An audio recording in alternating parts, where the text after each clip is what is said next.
More. I'm joined by Duyeon Kim, who's Adjunct Senior Fellow at the Center for a New American Security, focusing on nuclear non-proliferation and the two Koreas. Thanks very much for talking to us. How significant was what happened today?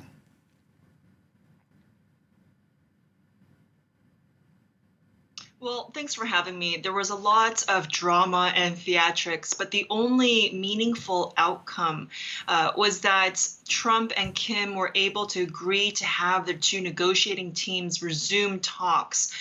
So that is meaningful, but the challenge, the real work now begins because, as you may remember, in Hanoi, the summit broke down because the two sides were stuck on a key sticking point, and that is what the U.S. or what North Korea will accept in return for some denuclearization steps. So the two negotiating teams really have the work cut out for them. North Korea, I expect them to try to go for piecemeal deals without telling the U.S. how everything ends and if it ever ends to nuclear zero. And I also expect Washington to try to aim for a comprehensive agreement that does clarify where the end state is. So you're saying that these unprecedented meetings between a North Korean and an American leader 3 times in just over a year, when it comes down to it, little more than theatrics?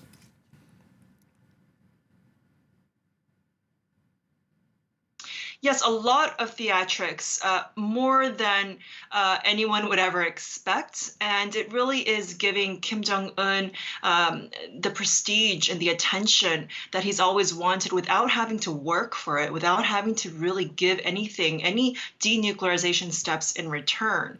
And so now, North Korea will have to show some flexibility. Well, both sides will have to show flexibility.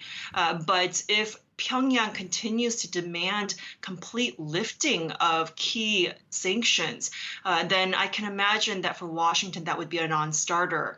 Otherwise, one scenario or compromise that they could reach, and I hope they reach, is for Washington to be willing to give some time-bound exemptions, sanctions exemptions and waivers for proportionate North Korean denuclearization steps. We've seen a few of these meetings now. We've seen a promise to restart negotiations each time they've then floundered. What could make things turn out differently this time round?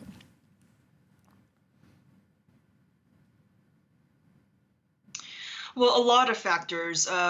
In no particular order, the two leaders in the two countries have to have the political will to come to a negotiated settlement. But fundamentally, they still need to agree on what the end state is, what denuclearization is, and what that looks like. And they have not been able to agree on that.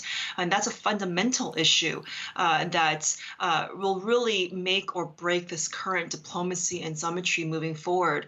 And the other thing they'll be looking out for is whether the two sides would be able to strike some small deals, some mini deals for the time being to get the ball rolling. But again, there too, the key that we will be looking out for is what is the bargain, what is the give and take, and what are both sides willing to accept in return. Duyeon Kim, thanks very much for joining us. Now, reports coming in from the AFP